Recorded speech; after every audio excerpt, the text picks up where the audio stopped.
Please remember to subscribe, click like, and click the bell icon for all notifications on this channel.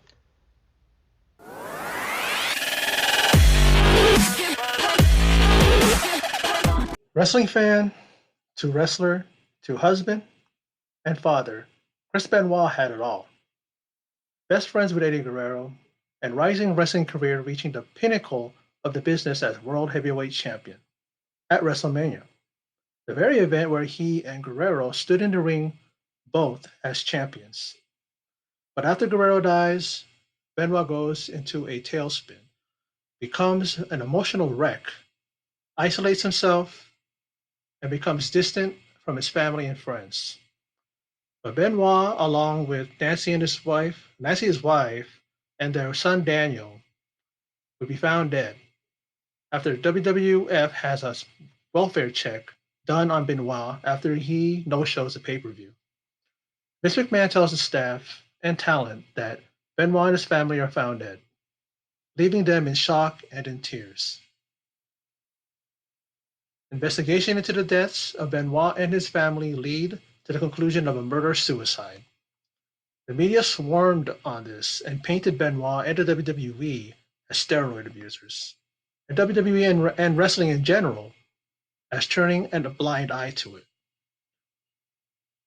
But years of shots to the head and abuse of their bodies in the ring take their toll, and former WWE wrestler and now the co-founder and executive director of the Concussion Legacy Foundation, which recognizes CTE, or chronic traumatic encephalopathy, may have had a part in Benoit's condition at the time of the murders.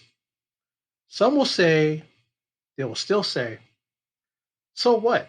He still murdered his family, his wife, and his kid. Don't try to explain it away. But Benoit was, and still is, and should be regarded as the best wrestler to ever have done it. Let's separate the heinous, unforgivable act that he perpetrated. And when you look at the body of work he left in the ring, that should be his legacy. One of the greatest in wrestling history. But unfortunately, a double murder suicide is all that he will be remembered for.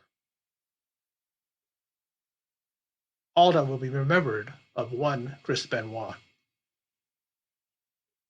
Watching this documentary, which was well done by Vice, really, really left me emotional and left me so sad, on both ends. The fact that his son, David, who, if I remember correctly, he was training to be a wrestler. He was even at the WWE Performance Center. And I remember hearing that they actually stopped training him. Maybe it's because of the fact that they just realized that the name of Benoit is just too much to deal with. I mean, I have to look into it some more, but I heard that. And he was there, and I was thinking, oh, good, he may bring a bridge and let them, and maybe he can have a chance to bring, a kind of like a good, whenever you talk about the Benoit name, maybe people will remember David Benoit. But it's kind of hard to do that, especially with what his father did, and especially what aftermath that he left, when all was said and done and everybody found out what happened. This documentary really is such a heart tugger, you know what I mean? It really tugs at your heart and tears come out and you can't even help but let them flow. You remember Nancy Benoit, who we know as Woman in WCW, one of the pioneers when it came to being a wrestling valet, a wrestling manager, someone that should be in the WWE Hall of Fame. But because of her connection to Benoit, it won't happen, which I don't understand because she didn't do it. She was the victim. If anything, she should be heading a class, instead of some that they decide that they want to put in just because of their name, just because of they look good, they're pretty, all that stuff. And that's it. But Nancy Benoit will be put in, if she does get put in, it will be because of her body of work, especially what she did. Some people don't understand or get it, but the true fans, the ones that can go way back to the early days of WCW, even before WCW, when she was with Kevin Sullivan, and she made that role of a female manager really, pop. You know what I mean? And I really enjoyed, like I said, this documentary. For those of you who are watching this and have not seen it yet, go check it out. And if you did, how about you know, leave a comment down below and let me know what you think.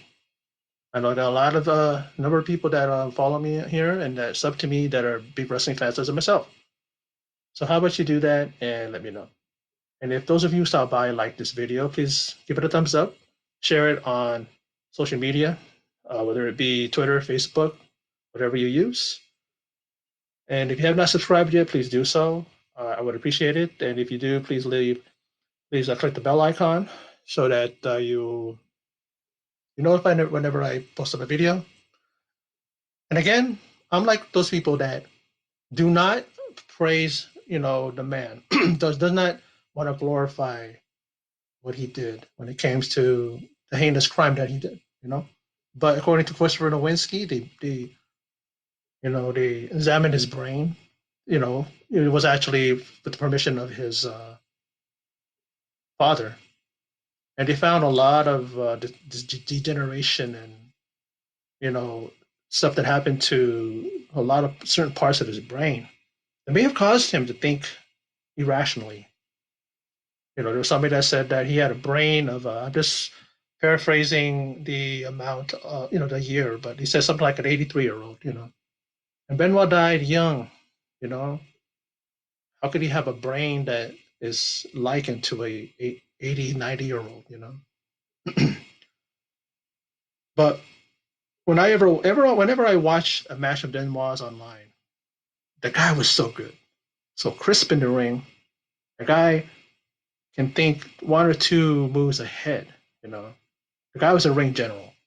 The match that Triple H and he had, when Triple H and Chris Benoit on SmackDown, when they had their match, and this was the night that they paid tribute to Eddie Guerrero, one of the best matches that I've ever seen.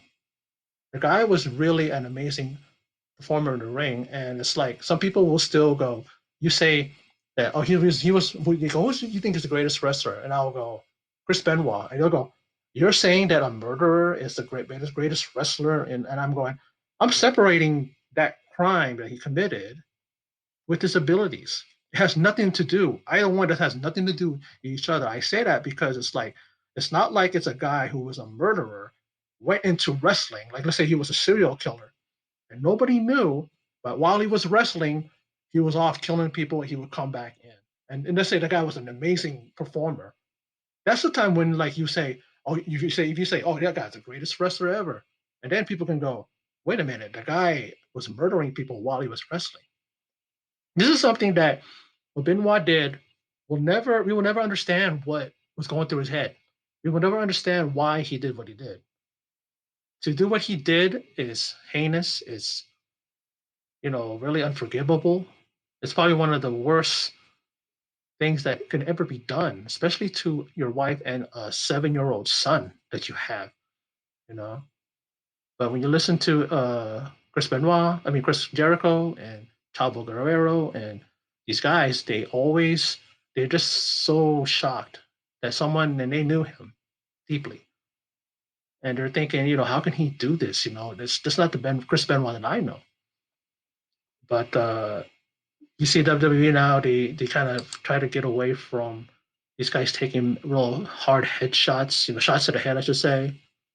They kind of definitely protect the wrestlers. Some people want to say that why would you do that? Why would you tell these guys to not do what they want to do in the ring? But it's like they're trying to protect. I mean, the pile driver is pretty much banned in WWE and other moves, and you don't see a lot of headshots. I mean, chair shots and all that stuff. I mean, you may see them here and there, but it's more protected than anything. This is a documentary that really, again, opens up old wounds, and it really lets I mean, it does open up the those of you probably who had never heard of Chris Benoit, maybe heard of him, but never really knew the story. This one really opens your eyes and it really delves back into what happened that day. And I do consider myself a fan of Benoit, the wrestler. You know, fuck him and what he did when it comes to his what he did to Nancy Benoit and Daniel Benoit. But at the same time, maybe CTE had something to do with it. But if it didn't, this is one of those things where it's like the guy can't be forgiven. The guy can't be let into the WWE Hall of Fame or even any Hall of Fame. I don't think any Hall of Fame is even touching this to put him in the Hall of Fame. You know what I mean? But Nancy Benoit should be recognized.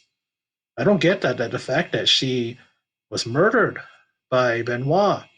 So because she's connected to that crime, I mean, in the sense that she was the victim, so we can't induct her. Because people are scared that worried, oh, if you do that, then we're going to be remembering Benoit. There's a way to get around it. Just focus on her accomplishments in the ring. There you go. His name doesn't have to be brought up. People will remember, but at the same time, they'll go, yeah, she was great. She was one of the best ballets, best managers.